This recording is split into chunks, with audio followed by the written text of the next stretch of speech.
তো আজকে আমাদের ক্লাস শুরু করছি প্লান্ট রিপ্রোডাকশন দিয়ে। সবার রিপ্রোডাকশন সম্বন্ধে নিজের একটা আইডিয়া আছে, আমরা এর আগে অনেকবার শুনেছি। ক্লাস 9, 10 মানে 5 থেকেই আমরা শুনে আসি রিপ্রোডাকশন কথাটা। তাই রিপ্রোডাকশন কি নতুন ভাবে বলার কিছু নেই, কিন্তু যে যে পার্টগুলো নতুন ভাবে জানতে হবে এবং চাকরির জন্য যেটা ইম্পর্টেন্ট, যে যে টপিকগুলো বা শর্ট কোয়েশ্চেন হয়ে থাকে, মাঝে মাঝে কিছু স্টেটমেন্ট বেস কোশ্চেন এসে থাকে পরীক্ষাতে, তো সেই কনসেপ্ট গুলো যাতে ক্রিস্টাল ক্লিয়ার হয়ে যায়, তাই জন্য আজকে রিপ্রোডাকশনের উপর ক্লাসটা। তো রিপ্রোডাকশনের আগে আমি একটা ডেফিনেশন দিয়ে দিয়েছি যে reproduction is the process which all living organisms give rise to new organisms similar to themselves. It is essential for the survival of all the species. এবার এখানে অনেকের সমস্যা থাকতে পারে যে এই ওয়ার্ডটা নিয়ে সিমিলার টু দেমসেলফ, এই ওয়ার্ডটা নিয়ে অনেকের প্রবলেম থাকতে পারে যে সিমিলার টু দেমসেলফ কিসের জন্য। এটা আমরা যেটা করছি সেটা হচ্ছে প্ল্যান্ট রিপ্রোডাকশন। এখানে আমরা সেক্সুয়াল, অ্যাসেক্সুয়াল, ভেজিটেটিভ এই ধরনের জিনিসগুলো পড়লেও যেহেতু সেটা প্ল্যান্ট বেস হবে, তো সেখানে আমরা দেখব বেশিরভাগটাই মানে জেনেটিক্যালি এবং তাদের দেখতে আকার আকৃতি সবকিছুই আমরা দেখব যে যেটা সিমিলার হচ্ছে প্যারেন্ট সেলের সাথে। প্যারেন্ট যে সেলটা আছে যেখান থেকে আসছে সেটা থেকে ডটার সেল সেম হচ্ছে। এবার আমি জাস্ট রিপ্রোডাকশনের কয়েকটা পার্ট দেখিয়েছি, যে এখানে প্ল্যান্ট রিপ্রোডাকশনে মেইনলি আমরা তিনটে দেখতে পাচ্ছি, যে সেক্সুয়াল, অ্যাসেক্সুয়াল, ভেজিটেটিভ। এছাড়াও একটা থাকে সেটা হচ্ছে পার্থেনোজেনেসিস। সেই ব্যাপারে আমি আজকে ডিটেলসে যাব না, জাস্ট ওপর দিয়ে বলবো, তাই জন্য আমি এই পার্টে আর লিখিনি। সেটা আমি পরবর্তীকালে ক্লাস এন্ডে পার্থেনোজেনেসিস সম্পর্কে দু একটা জিনিস বলে দেবো, যে পার্থেনোজেনেসিস কি হচ্ছে, কিভাবে হচ্ছে, কেনই বা হচ্ছে, কি জন্য দরকার, এই টপিক গুলো বলে দেবো। আর যদি কারোর মনে হয় যে পার্থেনোজেনেসিস সম্পর্কে আরো বেশি কিছু জানতে হবে ক্লাসের পরে যদি মনে হয়, তাহলে তারা অবশ্যই আমাকে মেসেজের মাধ্যমে জিজ্ঞাসা করবে, আমি রিপ্লাই দিয়ে দেবো। আচ্ছা, এখানে পুরো রিপ্রোডাকশন আমি ছকটা দিয়েছি, যে আমি যেটা বললাম যে এখানে একটা তিনটে মোটামুটি ভাগ করা হচ্ছে। একটা হচ্ছে সেক্সুয়াল রিপ্রোডাকশন, অ্যাসেক্সুয়াল রিপ্রোডাকশন আর ভেজিটেটিভ। এখানে সেক্সুয়াল রিপ্রোডাকশনের মধ্যে আমি ডিটেলসে যাব, যে সেক্সুয়াল রিপ্রোডাকশন কাকে বলছে, তার যে দুটো ভাগ আছে সিনগ্যামি আর কনজুগেশন, সেই সিনগ্যামির আরো তিনটে ভাগ হবে, আইসোগামি, অ্যানাইসোগামি, ইউগ্যামি। তারপর অ্যাসেক্সুয়ালের মধ্যে বাই ডিভিশন, স্পোর ফর্মেশন। তারপরে ভেজিটেটিভের যে দুটো প্রসেস আছে আমি এগুলো সেগুলো ডিটেলসে বলবো। তার আগে এই ছকটা খুব ডিটেলসে আমাদের জানার প্রয়োজন, কারণ কার কোনটা ভাগ সেটা অনেক সময় গুলিয়ে যেতে পারে। এবার একটা জিনিস আমি বলে রাখি, যেটা আমারও মাঝে মাঝে প্রবলেম হতো আগে, সেটা হচ্ছে আমি যখন এই সিনগ্যামি বা কনজুগেশন দেখতাম, তখনই আমার মাথায় সিনগ্যামির যে আরো যে দুটো ভাগগুলো আসতো সেগুলো নিয়ে আমি খুব প্রবলেম করতাম। মানে আমি সিনগ্যামি দেখলেই এন্ডোগামি আর এক্সোগামি করে দিতাম, বাট ওটা হচ্ছে প্ল্যান্টের ক্ষেত্রে না অবভিয়াসলি, কিন্তু এটা আমার খুব প্রবলেম হতো যে ওই জায়গা দুটো আমার ভোলাতো। এটা আমার হতো, আমি জানি না কার কি হতো বা হয়, এটা আমার প্রবলেম হয়, আমি তাই বলে রাখলাম যে আমি এই সিনগ্যামিটা দেখলেই আইসোগামি, অ্যানাইসোগামি না করে অনেক সময় এন্ডোগামি আর এক্সোগামি করে দিই। সেটা প্রাণীদের ক্ষেত্রে হবে, প্ল্যান্টের ক্ষেত্রে এই ভাগগুলোই আছে, মোটামুটি এই ভাগগুলোই হয় যা যা করা গেছে। আর বাকি আর কোনো ভাগ সেরকম থাকে না। ন্যাচারালের মধ্যে ভেজিটেটিভ কয়েকটা প্রপার্টি আছে যেগুলো দেওয়া নেই, অতটা ইম্পর্টেন্ট নয়, আসে না পরীক্ষা রিগার্ডিং, আসে না। আমি লাস্ট 5 বছরের কোশ্চেন দেখিনি এই কটা ভাগ বাদে আর কোনো জায়গা থেকে কোশ্চেন হয়েছে, বা আর্টিফিশিয়ালে আর এই 4টে ভাগ দিয়ে আমি দেখিনি। লাস্ট 3-4 বছর আগে সম্ভবত আমি একটা কোশ্চেন দেখছিলাম যেখানে এই গটি ওয়ার্ডটা আমি পেয়েছিলাম। হ্যাঁ, এই আর্টিফিশিয়ালে হচ্ছে লেয়ারিং, কাটিং, গ্রাফটিং এতখানি ছিল। এবারে ওই ওয়ার্ডটা এসেছিল গটি, তাই জন্যই আমি আজকের ক্লাসে আর্টিফিশিয়ালের মধ্যে গটি ওয়ার্ডটাকে রেখেছি। ঠিক আছে, তো এই ছকটা ওভারঅল এই ছক গেল। এবার আস্তে আস্তে আমরা পর্ব শুরু করব, যে ভেজিটেটিভ এই প্রপার্টিটা যখন আমরা পড়বো, যে ভেজিটেটিভ রিপ্রোডাকশন কি কিভাবে হচ্ছে এবং তার যে ভাগগুলো। এতখানি লেখা হয়ে গেলে আমি একটু সরে যাচ্ছি, এতখানি সবাই একটু লিখে নাও যদি লেখা হয়ে থাকে। তাহলে ভেজিটেটিভ প্রপার্টিটা বলছি, অ্যাসেক্সুয়াল রিপ্রোডাকশন, ভেজিটেটিভ, ওগুলো একটু লিখে নিতে হবে। আচ্ছা, একটু মুখে বলি যে ভেজিটেটিভ প্রপার্টি আমরা কি জানি, অঙ্গজ জনন। ঠিক আছে, এবার অনেকে বলে যে এই যে অঙ্গজ জনন সেটা একটা অ্যাসেক্সুয়ালের পার্ট, অনেক জায়গায় দেওয়া আছে যে এটা একটা অ্যাসেক্সুয়াল রিপ্রোডাকশনের পার্ট। কিন্তু এটা নয়, এটা অ্যাসেক্সুয়াল রিপ্রোডাকশনের পার্ট নয়, এটা একটা আলাদা জিনিস। মানে ভেজিটেটিভ প্রপার্টিটা আলাদা আর অ্যাসেক্সুয়াল রিপ্রোডাকশন আলাদা। ভেজিটেটিভ প্রপার্টি যদি আমি বাংলায় বলি তাহলে অঙ্গজ জনন, যখন অঙ্গ কেটে সেখান থেকে জনন হচ্ছে বা অঙ্গ থেকে বরাবর জিনিসটা বাড়ছে, সেখান থেকে নতুন কিছু আসছে, তখন আমরা তাকে বলছি ভেজিটেটিভ প্রপার্টি। আচ্ছা, যেটা বলছিলাম যে ভেজিটেটিভ প্রপার্টি আমরা দেখবো অঙ্গজ জনন মানে কোনো একটা গাছকে তার শাখা থেকে কাটা হচ্ছে বা সেই শাখার ডালটাকে নাবানো হচ্ছে, বা অনেক সময় দেখবো কোনো লেয়ার কাটা হচ্ছে, এমনি জাস্ট মাটিতে পুঁতে দিয়ে হয়ে যাচ্ছে। এইসব জিনিসগুলো আমরা ভেজিটেটিভের মধ্যে দেখবো।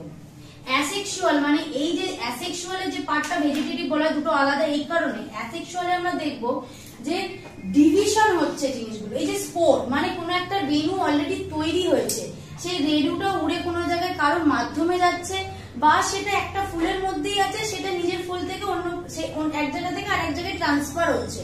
তাই জন্য এই দুটো আলাদা। তো এর একটা সূক্ষ্ম দেওয়ালের পার্থক্য আছে, কিন্তু অনেক সময় অনেক জায়গায় আমি দেখেছি যে ভেজিটেটিভে লেখা থাকে ইজ আ অ্যাসেক্সুয়াল রিপ্রোডাকশন, কিন্তু এটা অ্যাসেক্সুয়াল রিপ্রোডাকশনের পার্ট নয়, এটা একটা আলাদা পার্ট। আচ্ছা, তো এতখানি গেল। এবার আমি পরপর ভেজিটেটিভ যে প্রপার্টি গুলো লিখেছি সেগুলো সম্বন্ধে একটু বলবো। আচ্ছা, এই যে রুট সম্বন্ধে আমরা সবাই জানি যে রুট থেকে মাঝে মাঝে কি হচ্ছে, রুট থেকে নতুন কোনো গাছ তৈরি হচ্ছে, যেটাকে আমরা আলুতে দেখি। সেই শীতকালে যখন নতুন আলু ওঠে আমরা দেখতে পাই না, সেই সাদা সাদা ছোট ছোট জিনিসপত্র হচ্ছে। অনেক সময় আমি কোনোদিন আলু চাষ করিনি, তো আমি ঠিক বলতে পারবো না যে কি কি ওয়েদার লাগে বা কি কি জিনিস লাগে, ওগুলো কেটে বাড়িতে বসালে আলু হবে কিনা। তো ওই জিনিসগুলো অনেক সময় বলা হয়ে থাকে, ওই যে জিনিসগুলো হচ্ছে সেগুলো যদি বসানো হয় আর ঠিকঠাক এনভায়রনমেন্ট যদি দেওয়া হয় যেগুলো দরকার, তাহলে অবশ্যই সেখান থেকে আলু হতে পারে। এবার আলু চাষিকে জিজ্ঞাসা করতে হবে যে আর কি কি দিতে হবে আর এক্সট্রা কি কি ছিল। এটার একটা এক্সাম্পল, রুটের পাশে পটেটো লিখে নিতে পারো, সুইট পটেটো লিখে লিখতে পারো। আচ্ছা, এবার আসি স্টিমের ব্যাপারটা আমরা জানি। স্টিমের উদাহরণ হিসাবে অনিয়ন আছে, জিঞ্জার আছে। এবার আরেকটা জিনিস না বললে নয়, যে প্রত্যেকটা যে স্টিম আমি বললাম, এই যে আমি বললাম জিঞ্জার, আদাতে যে মূলটা মানে আদা যে স্টিম যে ক্যাটাগরিতে পড়ছে, আর অনিয়ন পুরোপুরি আলাদা ক্যাটাগরিতে পড়ছে। আমি স্টিমে ফার্দার আর দেখাইনি এই কারণে, কারণ আমি দেখেছি স্টিম এতটুকুই আসছে, যে স্টিমের কয়েকটা এক্সাম্পল দিয়ে আসছে, যে এক্সাম্পল দিচ্ছে, বলছে যে বলো এটা কোথাকার মানে ন্যাচারাল ভেজিটেটিভ কোন প্রপার্টির মধ্যে পড়ছে, জাস্ট এইটুকুই আসছে। কিন্তু হ্যাঁ, মানে গার্লিক মানে নর্মাল যেগুলো আছে, কিন্তু স্টিমের যে ভাগগুলো মানে অনিয়ন কেন আলাদা বা জিঞ্জার আলাদা আলাদা আলাদা স্টিমের যে এখনো ভাগ আছে 4-5টা, সেটা আমি এই কারণে দেখাইনি, কারণ আমার মনে হয় পরীক্ষার পার্সপেক্টিভ দিয়ে এটা ইম্পর্টেন্ট। আর অত্যাধিক জিনিসপত্র পড়াশোনা করে মাথা যন্ত্রণা করে লাভ নেই, কারণ পরীক্ষা বলে এত কিছু মনে নিয়ে যাওয়া যায় না। আচ্ছা, স্টিমের উদাহরণের পাশে জিঞ্জার, অনিয়ন, গার্লিক এই তিনটে লিখে নিতে পারো। এরপরে লিখবে, আচ্ছা এবার আছে লিভসটা আমরা সবাই জানি, পাথরকুচি কি হয়, পাথরকুচি পাতা থেকে আবার নতুন পাতা তৈরি হয়, ঠিক আছে। এবার আমি একটা উদাহরণ আমার বাড়ি থেকে দিচ্ছি, ওটা পাথরকুচি নয়, ওটা হচ্ছে সাদা স্থল পদ্ম বলে। ওটা একটা পাতা নিয়ে আসা হয়েছিল, একটা পাতা থেকে আস্তে আস্তে আস্তে পাথরকুচি টাইপেরই গাছটা, বিশাল বড় বড় পাতা হয়, সেখান থেকে পুরো গাছ হয়েছে, এবং ফুলগুলো প্রায় 1 হাতের কাছাকাছি বড়। এবং আমি কেন উদাহরণটা দিচ্ছি, ফুলটা একমাত্র রাত্রিবেলাতেই ফোটে, 9টা থেকে 12টা, তারপরে ফুলটা মানে খারাপ হয়ে যায়। তো আর হচ্ছে ফ্র্যাগমেন্টেশন মানে হচ্ছে লিভসে বায়োফিলাম হয় না, আমি ঠিক জানি না ব্যাপারটা, মানে আমি যতটা দেখেছি তার মধ্যে ছিল না, মানে হয়তো এনসিইআরটির বাইরে তুমি জানো, আমি ঠিক ওই জায়গাটা জানি না, আমি সত্যিই জানি না, শুনতে পারো, আমি জানি না। আচ্ছা, তারপর আছে ফ্র্যাগমেন্টেশন মানে খণ্ডীভবন। স্পাইরোগাইডাতে আমরা এই ধরনের দেখতে পাই। এখানে কি হচ্ছে যে স্পাইরোগাইডার একটা যে খণ্ড আছে সেটা নিজে থেকে বিভক্ত হচ্ছে, ওই কি হচ্ছে নতুন স্পাইরোগাইডা তৈরি হচ্ছে। আচ্ছা, তারপর বাডিং। এই বাডিংটা আমরা খুব ইন্টারেস্টিং একটা, সেই ছোটবেলায় একটা ওয়ার্ড পড়তো যে চুপড়ি আলু, চুপড়ি আলু চুপড়ি টাইপের হয়, মানে এইরকম ধরনের গাছটা কিছুটা মানে এরকম ধরনের জিনিসটা হয়। তারপর আস্তে আস্তে আস্তে আস্তে এটা আলাদা হয়ে যায়, এটা নিচে পড়ে যায়, তখন এখান থেকে আর একটা নতুন ইস তৈরি হয়। মানে বাডিং প্রসেসটা বললাম যে এরকম একটা বার্ড টাইপের তৈরি হয় জিনিসটা, তারপরে এই জিনিসটা খসে নিচে পড়ে গেল, সেখান থেকে একটা নতুন গাছ আর কি জন্মায়। তারপরে আসছি আর্টিফিশিয়াল। ভেজিটেটিভ প্রপার্টিতে বলছি আর্টিফিশিয়াল। আর্টিফিশিয়ালে কি হচ্ছে দেখো, লেয়ারিং। এই লেয়ারিংটা আমরা মাঝে মাঝে করে থাকি, যে লেবু বা বেল যে গাছগুলো আছে সেগুলোকে লেয়ার কাটা হয়, সেগুলো কাটে মানে মাটিতে বসানো হয়, সেখান থেকেই নতুন গাছ হয়, তার জন্য আলাদা কোনো প্রসিডিওর দরকার পড়ে না। তারপরে আছে কাটিং। কাটিংটা তো নর্মাল আমরা করে থাকি ছোটবেলা থেকে, কোনো একটা গাছের ফুল পছন্দ হলো, তার ডাল দে ভেঙে বাড়িতে নিয়ে চলে এলাম, গিয়ে পুঁতে দিলাম, ব্যাস গাছ হবে। হবে কি হবে না যায় না, কারণ সেটার একটা নির্দিষ্ট প্রসেস আছে, একটা নির্দিষ্ট ভাবে সেই গাছটাকে কাটতে হয়, তবেই সেটা হবে, নাহলে হবে না। আচ্ছা, যে দুটো ওয়ার্ড আমার কাছে মানে নতুন মনে হতে পারে সেটা হচ্ছে, একটা হচ্ছে গ্রাফটিং আর একটা হচ্ছে গটি। এটা এই যে দুটো প্রসেস আছে, এটা এই গ্রাফটিং প্রসেসটা লেয়ারিং এর মতনই। কেন লেয়ারিং এর মতন? দেখো, লেয়ারিং এ কি হয়, ধরো একটা স্টিম আছে, সেই স্টিমটাকে ধরো, সেই স্টিমটার একটা ডাল, সেই ডালটাকে নিচের দিকে বাঁকানো হয়।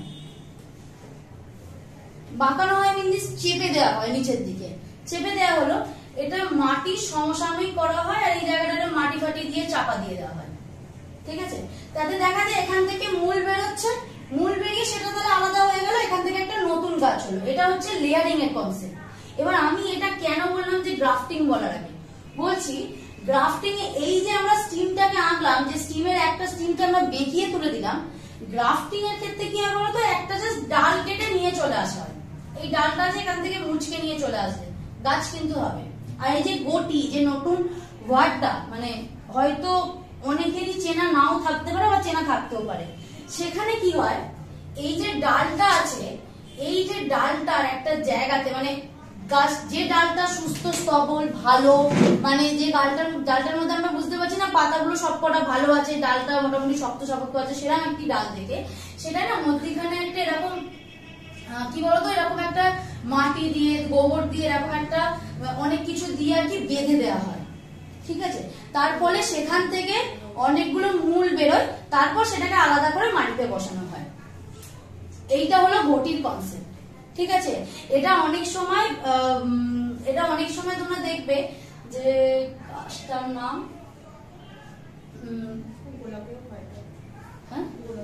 গোলাপে গটি হয় না, গ্রাফটিং এ গোলাপ হয়, কিন্তু সেম প্রসেস তুমি যে প্রসেসটা বললে মাটি দিয়ে গ্রাফটিং। আচ্ছা, একবার চেক করে নিতে পারো, একবার চেক করে বলো তফাৎটা কি। হ্যাঁ, গ্রাফটিং তো কিছুই নয়। গ্রাফটিং এ কি হচ্ছে, গ্রাফটিং তো তোমাকে জাস্ট ডালটাকে কেটে নিচ্ছ, মানে তুমি যাচ্ছ রাস্তায় যাচ্ছ ঘুরতে ঘুরতে, তোমার একটা গোলাপ গাছ পছন্দ হলো, তুমি জাস্ট ডালটা ভেঙে নিয়ে বাড়িতে এসে নরমালি মাটিতে পুঁতে দিলে। আর এটা হচ্ছে তোমাকে এখানে এই যে জায়গাটাতে সুন্দর জবা গাছ হয়, একদম একদম একদম, হ্যাঁ জবা গাছ হয়। এখানে একটা তুমি মানে সার দিচ্ছ, মানে যেগুলো দরকার একটা গাছ হওয়ার জন্য, সার দিচ্ছ, মাটি দিচ্ছ, দিয়ে সেটাকে বেঁধে দিচ্ছ, তার ফলে মূলটা আসছে। লেয়ারিং এ যেরকম আমি ডালটাকে বেঁকিয়ে দিচ্ছি, দিয়ে সেই জায়গাটা নর্মাল মাটি সার দিচ্ছি, সেখান থেকে মূল বেরোচ্ছে, এটা সেরকম গাছের ওপরে হয়। এবং এরকমও দেখা যায় যে জল যাতে পড়ে তার জন্য এরকম জায়গাতে একটা মতন দেওয়া হয়, তোমার এই হাঁড়ি টাইপের কিছু দেওয়া হয়, যাতে নির্দিষ্ট টাইমে এটা জল পেতে পারে। বোঝাতে পারলাম? আর্টিফিশিয়াল কারণ কোনো অসুবিধা, হ্যাঁ, ফেভারেবল কন্ডিশন দিতে হবে। তো এইটা হচ্ছে লেয়ারিং, কাটিং, গ্রাফটিং আর গটি, চারটে জিনিস। কারণ কোনো প্রবলেম আছে চারটেতে? আচ্ছা, ঠিক আছে। এবার আমরা একটু পড়ে নিই ভেজিটেটিভ, যে আমরা রিপ্রোডাকশনটা বললাম সেটা আমরা কেন করব। ধরো মেনলি এই যে আমরা যে গ্রাফটিং বা এই কাটিংটা করছি, অনেক সময় কি হয় বলতো, দুটো গাছের মধ্যে, দুটো গাছকে ধরো খারাপ আম গাছ, যায় না। ধরো একটা আম গাছ, তার মনে যার আম গাছ তার মনে হচ্ছে আম গাছটা ভালো নয়, অন্য আবার একটা আম গাছ নিয়ে এসে সেই জোর কলম বলে না, জোর দেওয়া হয় বাংলাতে, দুটো গাছকে জোর দেয়া হলো। এই যে জোর দেওয়া হলো মানে দুটো গাছের ডাল থেকে যে এখানে ফেভারেবল কন্ডিশন তৈরি করা হলো, মাটি দেওয়া হলো, সার দেওয়া হলো, জল দেওয়া হলো, তারপরে কি হবে, এখান থেকেও তো মূল বেরোবে আস্তে আস্তে। তো এই যে জোর দেওয়া হলো দুটো গাছের মধ্যে, তাহলে কি হবে, যে গাছটা হবে নিশ্চয়ই সেই গাছটা এই গাছটার কিছু ভালো গুণও পাবে, এই গাছটার কিছু খারাপ গুণও পাবে। তাই জন্যই সিগনিফিকেন্সের মধ্যে লিখে রাখো helps to improve the quality of plant. Significance বলে ভেজিটেটিভ রিপ্রোডাকশনের একটা পার্ট পড়ো, সেখানে লিখে রাখো। আচ্ছা, এটা কি গুটির মধ্যে পড়ছে? না, আমি এটা ভেজিটেটিভ রিপ্রোডাকশনের সিগনিফিকেন্স বলছি, যে ভেজিটেটিভ রিপ্রোডাকশন কেন করা হয়। হয়তো ডিরেক্ট এই কোশ্চেনটা দেয়া থাকে না, কিন্তু কোশ্চেনটা এরকম থাকে, আমি এই জন্যই সিগনিফিকেন্সটা বলছি, এই জন্য এরকম দেয়া থাকে যে কোন ধরনের রিপ্রোডাকশনে আমরা গাছের যে কোয়ালিটি ইমপ্রুভমেন্টের জন্য ব্যবহার করা হয়, বা খুব তাড়াতাড়ি গাছকে গ্রো করার জন্য করা হয়। তাই জন্য কয়েকটা সিগনিফিকেন্স আমি লিখিয়ে দিচ্ছি। ডিরেক্ট কোশ্চেন থাকে না, বাট এমসিকিউ তে এই শর্ট কোশ্চেন গুলো ঘুরিয়ে দেওয়া থাকে। ঠিক আছে, যদি কেউ লাস্টের 5-6 বছরের পেপার স্টাডি করো, দেখবে এই কোশ্চেন গুলো একটু ঘুরিয়ে ঘুরিয়ে সিগনিফিকেন্স হিসেবে লেখা থাকলো, এই কোশ্চেন গুলো ঘুরেই কোশ্চেনের মধ্যে আছে। সিগনিফিকেন্সটা হচ্ছে help to improve the quality of plant. বোঝালাম না যে এখানে যে জোর দেওয়া হচ্ছে দুটো গাছের মধ্যে, তার ফলে যে গাছটা তৈরি হচ্ছে, সেই গাছটার কি হচ্ছে দেখো, সেই গাছটার মধ্যে ভালো গাছটার তো অবশ্যই কিছু গুণ থাকছে, খারাপ গাছটা যেটা ধরো মানে পরিবেশের সাথে ধরো মানিয়ে নিতে পারছে না, সেই ধরনের গাছটা ধরো এরকম ভাবে চলেছে, এই গাছটা আমার হয়তো পরিবেশের সাথে মানিয়ে নিয়ে চলতে পারছে না, এই গাছটা মোটামুটি ঠিকঠাক আছে, এখনো আরো 10 বছর লাস্টিং করবে বলে মনে হতে পারে। তো এই গাছগুলোর মতন যখন জোর করছি আমি, তখন যে নতুন গাছটা আসবে অবশ্যই এই গাছটারও কিছু গুণ থাকবে, এই গাছটারও গুণাগুণ থাকবে। আমি যদি সিম্পল ভাবে বলি, তাহলে গাছটা অন্তত 5 বছর লাস্টিং করবে, এই গাছটা যেটা একদম লাস্টিং করছিল না, তার থেকে গাছটা 5 বছর লাস্টিং করবে। আর অনেক টেস্টের পার্থক্য হয়, ক্যারেক্টারিস্টিক আছে, সেটা আস্তে আস্তে সিগনিফিকেন্ট বলার সঙ্গে সঙ্গে ক্লিয়ার করছি। আচ্ছা, এবার তারপরের পয়েন্ট লিখবে grow quicker than plant, grow from normal যে গাছগুলো হচ্ছে তার থেকে। মানে গ্রো কুইকার মানে কি হচ্ছে দেখো, এই যে প্ল্যান্ট যেগুলো আছে, ধরো সিড থেকে যে প্ল্যান্টটা তৈরি হচ্ছে, একটা সিড থেকে একটা গাছের তৈরি হতে যে টাইমটা লাগছে, আমরা যখন এইভাবে স্টিম থেকে, রুট থেকে, লিফ থেকে বা হোয়াট এভার আর্টিফিশিয়াল ভাবে লেয়ারিং, কাটিং, গ্রাফটিং করছি, তখন গাছটা থেকে অনেক তাড়াতাড়ি মূল তৈরি হচ্ছে, অনেক তাড়াতাড়ি সেটা বেড়ে যাচ্ছে। সিড থেকে কিন্তু সেটা তৈরি হতে অনেক বেশি টাইম নিচ্ছে, সময় সাপেক্ষ। তাহলে তাড়াতাড়ি যদি কুইকার ভাবে নিতে হয় যে আমার তাড়াতাড়ি গাছে ফল আসবে, তাহলে আমরা এই ভেজিটেটিভ রিপ্রোডাকশনের দিকে যাব। ঠিক আছে, সিগনিফিকেন্সের মধ্যে এটাও লিখবে, grow quicker than plant, grow from seed. আচ্ছা, এই যে মানে কুইকার যেটা আছে, এটা তো ন্যাচারাল আর আর্টিফিশিয়াল রয়েছে। কুইকারে আমরা কোন জায়গাটা মানে সবথেকে হলে এটা খুব কুইকার হবে, ন্যাচারাল না আর্টিফিশিয়াল? দেখো ভালো করে জায়গাটা বুঝতে হবে যে ন্যাচারাল মানে সেখানে তোমার কোনো হাত থাকছে না, তোমার কোনো হাত থাকছে না, এটা ন্যাচারালি ভাবে আলাদা হচ্ছে। ঠিক আছে, তুমি যে বলছো যে তাড়াতাড়ি গ্রো করবে, মানে তুমি চাইছো গাছটা গ্রো করবে, তাহলে তোমার হাত লাগবেই, তাহলে তোমার হাত লাগলেই তাহলে আর্টিফিশিয়ালে যেতে হবে। কারণ ভগবানের কাছে তো প্রার্থনা করতে পারি না যে কাকু, মানে আমি ছোটবেলায় করতাম যে গাছটা একটু তাড়াতাড়ি বড় হয়ে যায়, একটু বেশি বেশি ফুল হবে, কিন্তু অ্যাকচুয়ালি সেরকম হয় না কিছু। তো এটাই হলো ব্যাপার। তো এটা যদি কারোর অসুবিধা না থাকে, আমরা পরের পয়েন্টে আসবো। সিগনিফিকেন্সের আরেকটা সিগনিফিকেন্স একটু লিখতে হবে, desire character like size, colour and etcetera and so on. মানে কি হচ্ছে দেখো, ধরো আমরা এই যে বললাম আম গাছ, আমার আম খুব ভালো লাগে তাই আমের উদাহরণই দেবো। তো এই যে আমাদের আম গাছ, ঠিক আছে, আম বাবু, ধরো কোনো একটা আম গাছ আমার বাড়িতে হচ্ছে খুব ছোট সাইজের, আর একটা আম গাছ আছে খুব মিষ্টি সাইজ, মিষ্টি মানে টেস্টি, খুব টেস্টি। তো আমার কি মনে হতে পারে যে এই গাছটা ভালো, আম ফসলটা বড় হচ্ছে, খেতেও ভালো, আর এই গাছটা একদম বাজে, টক, আমাকে ফেলে দিতে হচ্ছে, হ্যাঁ, অথচ আবার ইনভেস্টমেন্ট হচ্ছে। তাহলে আমি কি চাইবো যে অন্তত যদি একটু টক টক হয়, মিষ্টি মিষ্টি হয়, তাহলে বাজারে বেশি চলবে, ডিমান্ডটা বাড়বে, তাই না? আমার তো গাছ তো তৈরি হচ্ছে, খরচা তো হচ্ছে। তো তো তখন আমি আমার ডিজায়ার, আমার যেরকম ইচ্ছা হবে আমি সেরকম ভাবে সেই অনুযায়ী দুটো গাছকে জুড়তে পারবো। সেইরকম অনুযায়ী যদি আমি দুটো গাছকে জুড়ি তাহলে আমি আমার মনের মতন ফল পাওয়ার চান্সেস আছে। এবার দেখো এখানে একটা আলাদা কনসেপ্ট আসবে যে আমি কি জুড়লেই পাবো নাকি পাবো না, আসবে। প্রচ্ছন্ন বৈশিষ্ট্য, প্রকট বৈশিষ্ট্য, এই জিনিসগুলো আসবে, কিন্তু চান্সেস থাকে, চান্সেস আছে না 50-50 না, যে মানে যেটা ভালো সেটা প্রকটে আসতে পারে, চান্সেস থাকবে। প্রকট বৈশিষ্ট্য মানে যে বৈশিষ্ট্যটা প্রকাশ পেলো, স্ট্রংলি চলে এলো, ঠিক আছে। আর প্রচ্ছন্ন মানে যে, হ্যাঁ বুঝতে পেরেছি, এই বাংলা টার্মের প্রবলেম। আর প্রচ্ছন্ন মানে হচ্ছে যেটা ধরো আছে, বৈশিষ্ট্যটা আছে কিন্তু প্রকাশ পাচ্ছে না, বুঝতে পেরেছো? মানে অ্যাজ আ এক্সাম্পল ধরো, ঠিক আছে,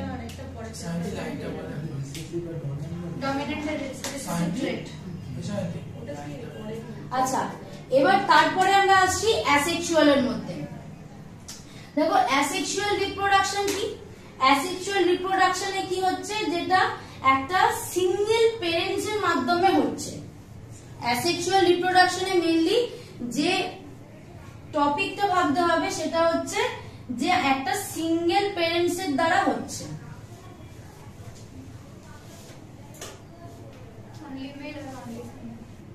আচ্ছা, আমরা অ্যাসেক্সুয়াল রিপ্রোডাকশনে দুটো পার্ট দেখছি, ডিভিশন আর একটা স্পোর ফর্মেশন। অ্যাসেক্সুয়াল রিপ্রোডাকশনের যে লাইনটা আমাদের মনে রাখতে হবে সেটা হচ্ছে সিঙ্গেল প্যারেন্টস। এবার এইটা প্রশ্ন যেরকম তোমার এসেছে যে সিঙ্গেল প্যারেন্টস মানে বাবা কি মা।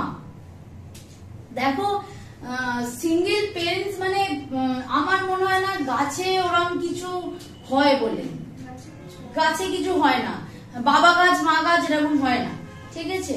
এটা এই বাবা মা বা ছেলে এই ডিভিশনটা আমরা সেক্সুয়াল হলে তবুও বুঝতে পারবো, হ্যাঁ, কিন্তু অ্যাসেক্সুয়ালের মধ্যে এই জিনিসটা হয় না, এখানে শুধু গাছ।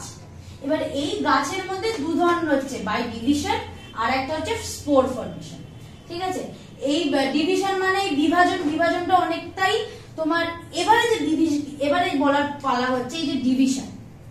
হ্যাঁ, এবারে এই ডিভিশনের মধ্যে এগুলো কিন্তু ডিভিশন হচ্ছে, রুট ডিভিশন হচ্ছে, স্টিম ডিভিশন হচ্ছে, লিভ ডিভিশন হচ্ছে, এই পার্টগুলো এর মধ্যেও আসতে পারে, ঠিক আছে।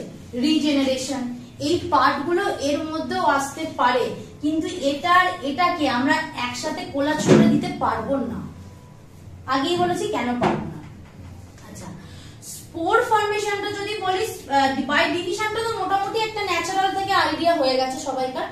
আমি যদি স্পোর ফর্মেশনটা যদি বলি, দেখো স্পোর ফর্মেশনের মধ্যে আমাকে বলতে হবে যে মস, ফান, এই জাতীয় যে উদ্ভিদগুলো আছে সেগুলোর মধ্যে আমরা স্পোর ফর্মেশন গুলো দেখতে পাই। সেখানে কি হয় দেখো, যে রেণুস্থলী থাকে, ঠিক আছে। মস বা ফান গাছটা সম্ভবত এরকম দেখতে কিছুটা, কোনটা আমার এক্সাক্ট মনে নেই, বাট এরকম ধরনের কিছু একটা এরকম টাইপের, আমি শিওর নই, বাট তাও এরকম ধরনের, হ্যাঁ একটু ওভার টাইপের, ক্যাপসুল থাকবে, হোল্ড করে স্পোর্সটাকে যে আছে না ওটাকে হোল্ড করে রাখার মতো ক্যাপসুল। তো এইরকম ধরনেরই কিছুটা দেখতে হয়, মোটামুটি একটা আন্দাজ আমি দিতে পারি। এটাতে কি হচ্ছে দেখো, এদের যে রেণু যে স্থলী থাকছে, রেণুস্থলী মানে যেখানে রেণুগুলো আছে, ঠিক আছে, অবশ্যই সেগুলো হবে অযৌন জন্মে যে রেণুগুলো আসছে মানে অনিষিক্ত রেণুগুলো। সেই রেণুগুলো যেগুলো আছে সেগুলো পরবর্তীকালে যখন অযৌন জন্ম হচ্ছে তখন সেটা নতুন উদ্ভিদ সৃষ্টি করছে।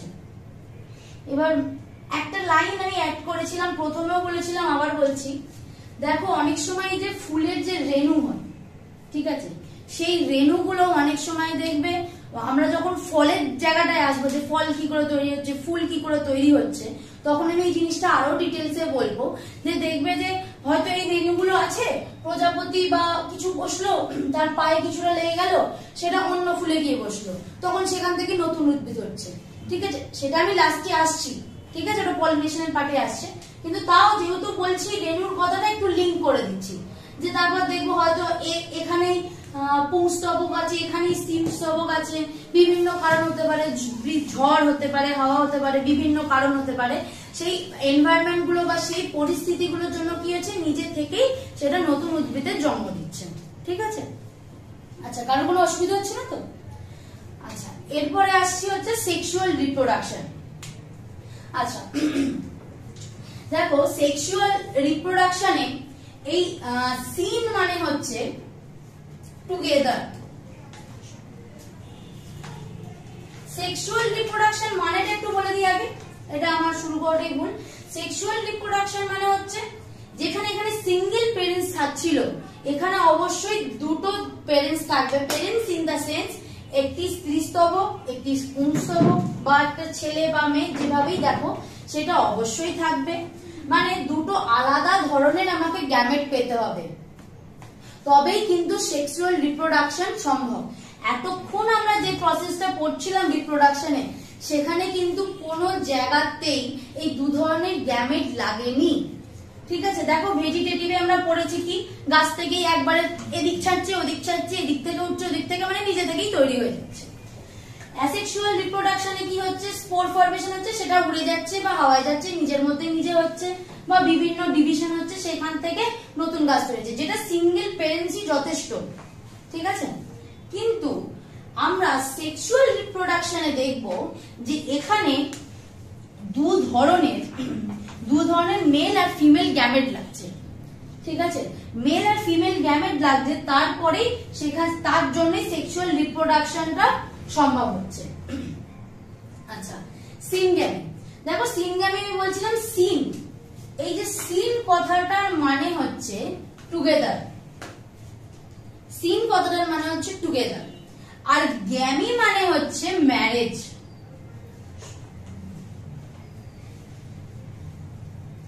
তো নামটার মধ্যেই এর ডিভিশন গুলো আছে, ভার্সিটি যা যা জিনিস হতে পারে, যা যা জিনিস হয় সেগুলো আছে। দেখো টুগেদার ম্যারেজ। ঠিক আছে, এবার এই ম্যারেজ কথাটা আমার একটু অড লাগে, তাই জন্য আমি মানে ইউজ করি না। এই গ্যামি থেকে তোমরা গ্যামেট ধরে নাও। তাহলে যখন গ্যামেট দুটো কাছাকাছি হচ্ছে তখন যে রিপ্রোডাকশন হচ্ছে সেটাই হচ্ছে সেক্সুয়াল রিপ্রোডাকশন।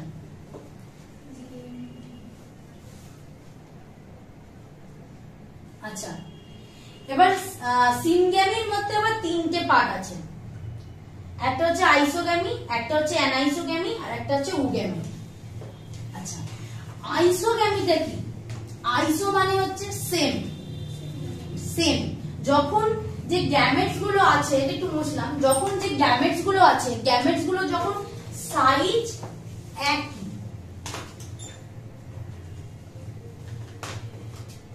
ধরো যে গ্যামেট গুলো আছে তাদের যে সাইজ গুলো সেগুলো সেম, যে সেম দুটো গ্যামেটস ফিউজ হচ্ছে। ঠিক আছে, যে সেম দুটো গ্যামেটস ফিউজ হচ্ছে তখন আমরা তাকে বলছি আইসোগ্যামি। এবার এই আইসোগ্যামি হলেও একটা জিনিস কিন্তু মাথায় রাখতেই হবে, যে এখানের মধ্যে এদের মধ্যে জেনেটিক্স কিন্তু সেম নয়, অবশ্যই এদের আলাদা। আমরা সেক্সুয়াল রিপ্রোডাকশনে যাব কেন, আমাদের কি দরকার, তাদের মধ্যে ভ্যারিয়েশন দরকার, তাদের মধ্যে জেনেটিক্সের ভ্যারিয়েশন দরকার, তাই জন্যই তো আমরা সেক্সুয়াল রিপ্রোডাকশনে যাচ্ছি। আমাদের কাছে তো এটা ভেজিটেশন একদম খরচা কম সাপেক্ষ প্রসেস, অ্যাসেক্সুয়াল আছে, তাহলে আমরা সেক্সুয়াল রিপ্রোডাকশনের দিকে কেন সব জিনিসে ফোকাস করব? কারণ এটাই একমাত্র প্রসেস যেখান দিয়ে আমরা দুটো আলাদা ভ্যারিয়েশনের গ্যামেট, মানে দুটো আলাদা ভ্যারিয়েশনের গ্যামেট থেকে একটা নতুন গ্যামেট পাবো। তার ফলে কি হবে? তার ফলে দেখো এই যে গ্যামেট দুটোর মধ্যে যা যা জিনিসপত্র, তার নতুন যে গ্যামেটটা হবে তার মধ্যে তো আসবেই, সেগুলো তো থাকবেই। আর কি হবে, যে ভ্যারিয়েশন আসবে, জেনেটিক চেঞ্জ আসবে, যেটা তাকে ফার্দার মানে প্রসেস করতে, যে এনভায়রনমেন্টকে মানিয়ে চলতে, সেটা কিন্তু সাহায্য করবে। মেনলি আইসোগ্যামি মানে আইসো মানে সেম, তাহলে সেম যখন দুটো গ্যামেট নেওয়া হচ্ছে তাদের সাইজ এক, ক্যারেক্টারিস্টিক তুমি বুঝতে পারো। যদি তার আগে একটা লাইন বলে দিই, যে ফিনোটাইপ আর জিনোটাইপ কেন বলছি বলে দিচ্ছি। ফিনোটাইপ মানে যখন আমরা তাকে বাইরে দিয়ে অবজার্ভ করছি, জাস্ট এইটুকু জেনে রাখো, কোনো একটা জিনিস আছে, সে একটা পেন আছে, আমরা শুধু দেখছি যে আচ্ছা এটা ক্যামলিন কোম্পানির পেন, ঠিক আছে, এই জাস্ট এই অবজারভেশন, বা এটা একটা পেন ক্যামলিন কোম্পানি তৈরি করছে, এটা হচ্ছে ফিনোটাইপ অবজারভেশন।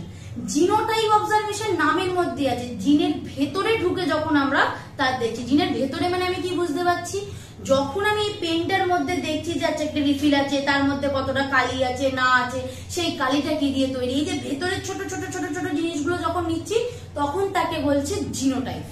ঠিক আছে, এবার আমি কেন বললাম, আমরা এই যে দুটো গ্যামেট নিচ্ছি তাদের এই যে সেম সাইজ বলছি, আমরা তার বাহ্যিকটাকে বলবো সেম। ঠিক আছে, নাকি আমরা তার ভেতরের জিনিসপত্রকেও বলবো সেম। কিছু কিছু জায়গায় দেওয়া থাকে যে আইসোগ্যামি মানে সেম ধরনের গ্যামেট, সেম ধরনের সেম সাইজ এইসব দিয়েছে, কিন্তু তার বাইরেটা সেম, ভেতরটা কিন্তু আলাদা, তাই জন্যই এটা সেক্সুয়াল রিপ্রোডাকশন, জেনেটিক ভেরিয়েশন আসছে, তার জন্যই এটা সেক্সুয়াল রিপ্রোডাকশন। ঠিক আছে, আচ্ছা এবার হচ্ছে আইসোগামি পর্যন্ত কারোর কোনো অসুবিধা নেই। আচ্ছা, আইসোগামি পরে হচ্ছে অ্যানাইসোগামি। তারপর দেখো এটা বুঝলাম না, একটা বড় আর একটা ছোট, মানে আমি যেহেতু বলে গেছি ফিনোটাইপ জিনোটাইপের কনসেপ্টটা, এটা খুব ইজি বোঝা যে বাহ্যিক ভেতরের দিক দিয়ে তো আলাদা বটেই, বাহ্যিক দিক দিয়েও তাদের সাইজটাও আলাদা, তাদের দেখতে আলাদা, তাদের কিছু কিছু গঠনও এমনকি আলাদা, তখন আমরা তাকে কি বলছি, অ্যানাইসোগামি। ঠিক আছে, এবার উগ্যামি। আচ্ছা, এখানে কিন্তু একটা কনসেপ্ট মনে রাখতে হবে, সেম মানে এটা হয়তো ছেলে মেল, এটা হয়তো ফিমেল গ্যামেট, এটা হয়তো মেল আর এটা হয়তো ফিমেল গ্যামেট, দুটো এই ভেরিয়েশনটা অবশ্যই থাকবে। যার জন্য বলছি যে জেনেটিক আলাদা, অনেক কিছুই আলাদা, তার মধ্যে এটা অবশ্যই, সেটা আইসোগামি হোক আর এনাইসোগামি হোক, দুটোর ক্ষেত্রে একটা মেল গ্যামেট একটা ফিমেল গ্যামেট। আচ্ছা, তারপরে আসি উগ্যামি। এবার উগ্যামিতে কি হচ্ছে দেখো, উগ্যামিতে বলার আগে আমি একটুখানি একটা গল্প বলি, আজকে ক্লাসে গল্প বলা হয়নি।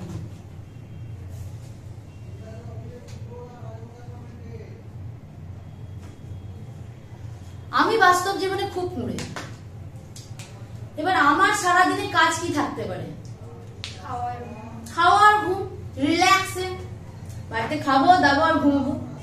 তাহলে খাবো যে খাবারটা আনতে হবে, মানে বাজারে যেতে হবে, বাজার করতে হবে, আবার রান্নাও করতে হবে, তাহলে আমি কিরম ছেলে প্রেফার করবো, যে বাজারও করতে জানবে রান্নাও করতে জানবে।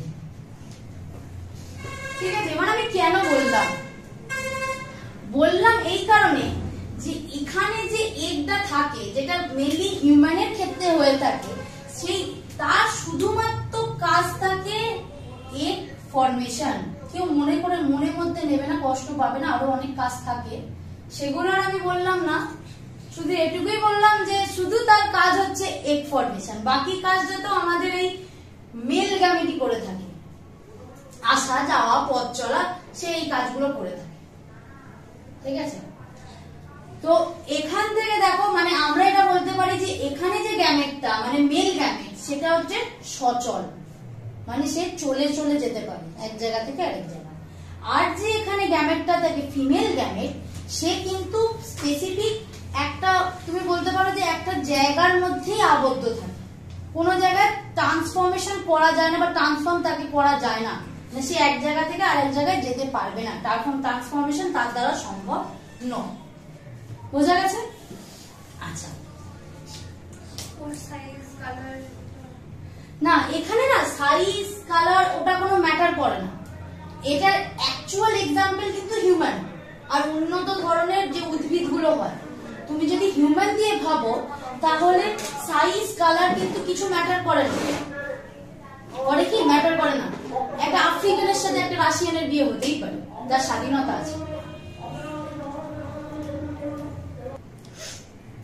একটা জিনিস মিস করে চলে যাচ্ছিলাম, কনজুগেশন, যেটা আমি বলেছিলাম যে সেক্সুয়াল রিপ্রোডাকশনের পার্ট, সেটাতে কি হচ্ছে, কি লেখা আছে, it involves temporary union of two parents of the same species which exchange the male pronuclei to form syncytium and then separate to produce daughter individual.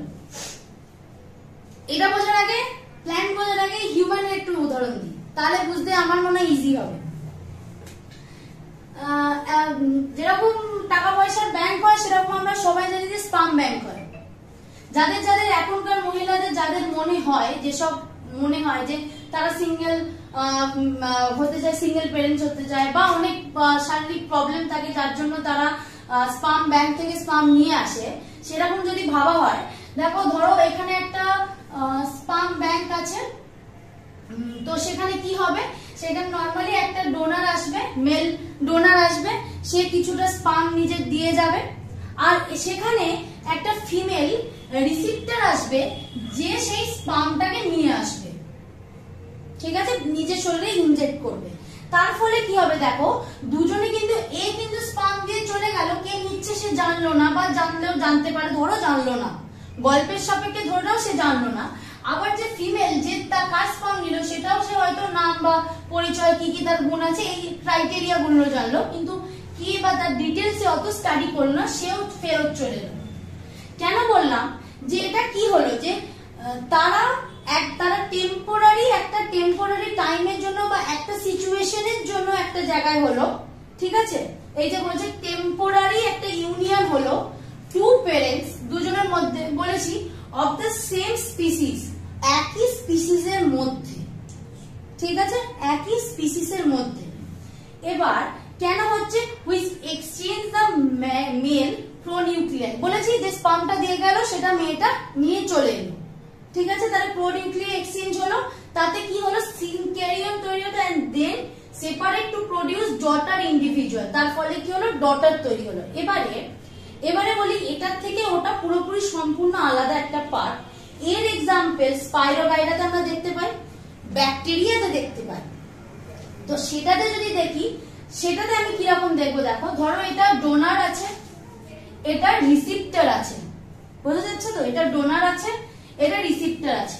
তাহলে কি হচ্ছে দেখো, ডোনারের ক্ষেত্রে কি হচ্ছে, ডোনার আর রিসিপ্টার একটা টাইমের জন্য কাছাকাছি আসছে, তাদের মধ্যে কি হচ্ছে দেখো, এই যে এটা এক্সচেঞ্জ হচ্ছে ইন দা সেন্স এদিকেও যাচ্ছে কিছুটা, ওদিকেও যাচ্ছে, মানে ডিভাইড হয়ে যাচ্ছে প্রসেস টুটা।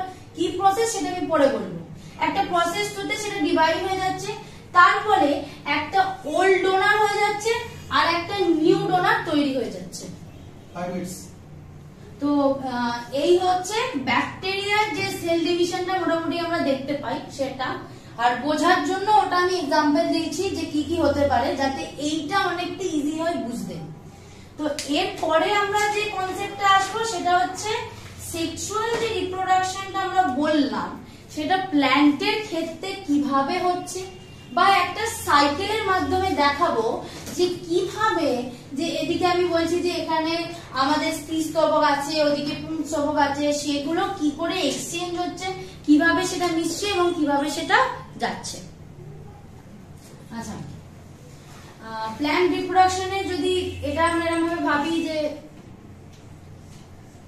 ধরো এটা একটা ফুল, তার পাপড়ি, এখানে যদি ভাবি যে এটা কি আছে, দেখো এটা স্টিগমা, এটা হচ্ছে স্টাইল, আর এটা হচ্ছে ওভারি, এই যে ওভারি, এটা হচ্ছে ওভারি, ঠিক আছে।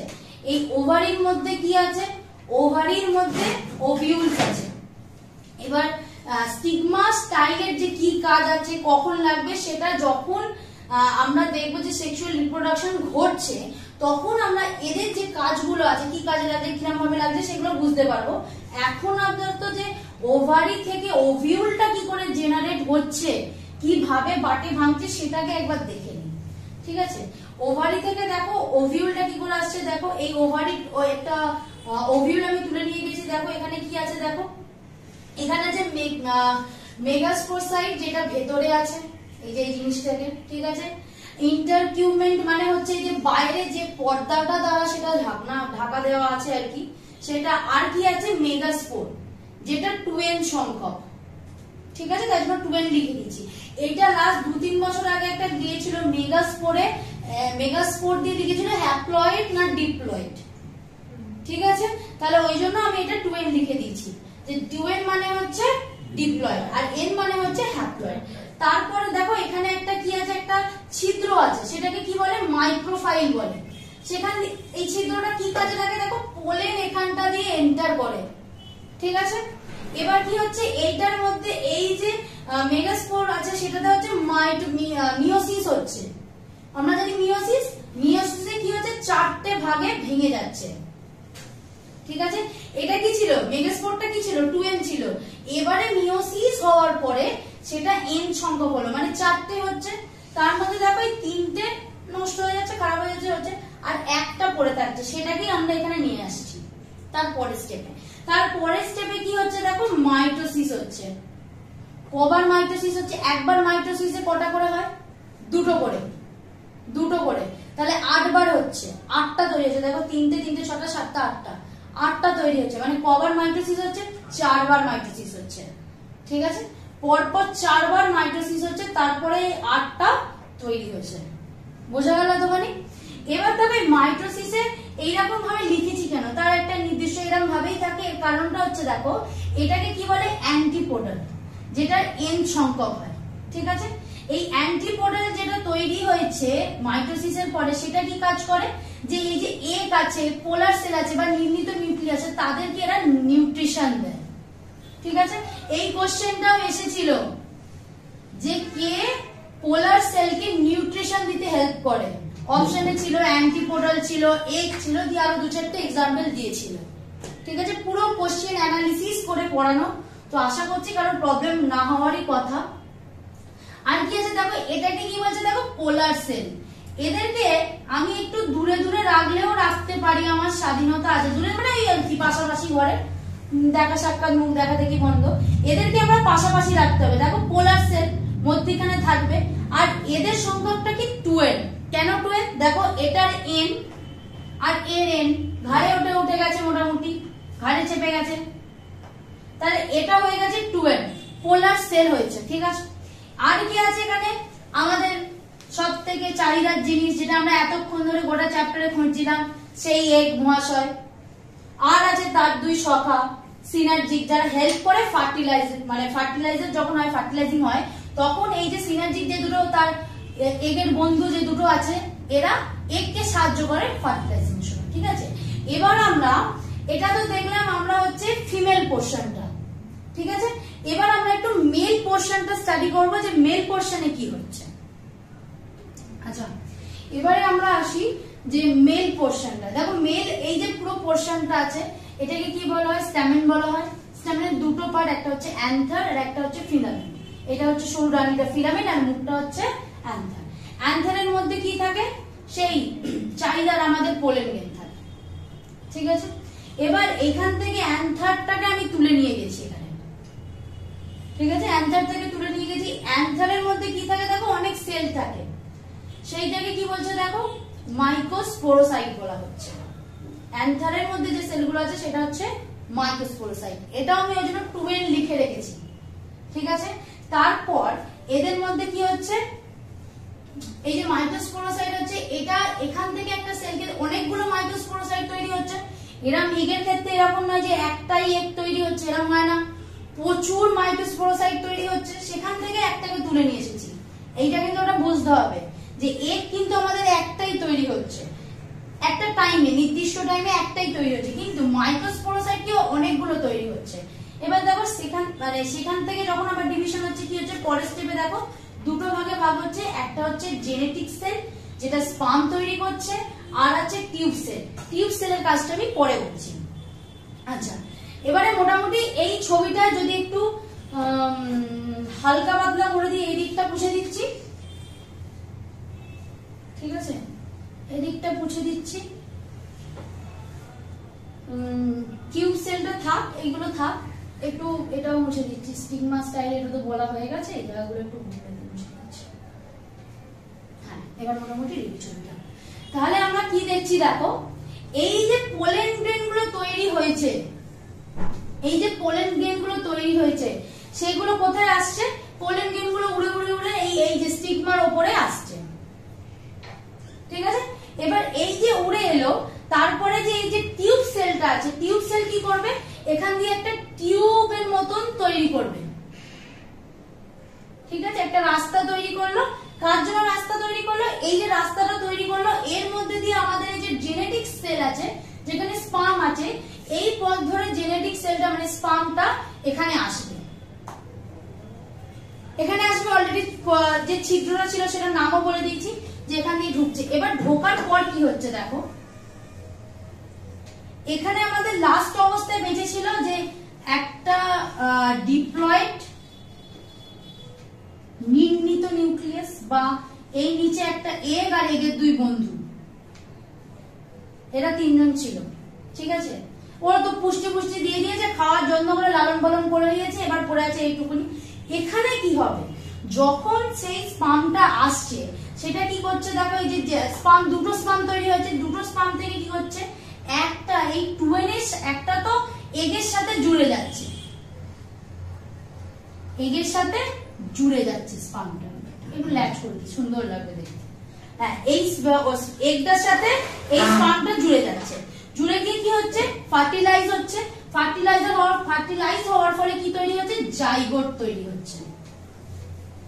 ঠিক আছে, এবার এখানে তো দুটো n আছে, দুটো n সংখ্যক, মানে 2n সংখ্যক এখানে যেটা আছে নিউক্লিয়াসটা আছে, সেটাতে কি হবে, এখানে যে আরেকটা স্পাম এসেছে, আরেকজনও তো এসেছে, সে কি করবে, সে তো এই এগের সাথে একজন জুড়ে গেছে, আরেকজন কি হবে, এই 2n এর সাথে জুড়ে যাবে, ট্রিপ্লয়েড তৈরি করছে, ট্রিপ্লয়েড তৈরি করছে।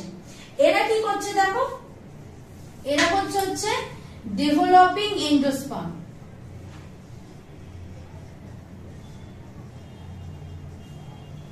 ঠিক আছে, এবার এই ডেভেলপিং এন্ডোস্পার্মটা, এটা তো ঠিক আছে, জাইগোট তৈরি করছে, ঠিক আছে, এবার এই ডেভেলপিং এন্ডোস্পার্মটা কি করছে, ডেভেলপিং এন্ডোস্পার্মটা ফুড ম্যাটেরিয়াল হিসাবে জমা থাকছে, পরবর্তী সময় আরো বিভিন্ন প্রসেসিং এর মাধ্যমে আমরা অনেক সময় দেখতে পাবো ফল তৈরি হচ্ছে, বা আরো একটি প্রসেসের মাধ্যমে আমরা অন্য জিনিসও দেখতে পারি।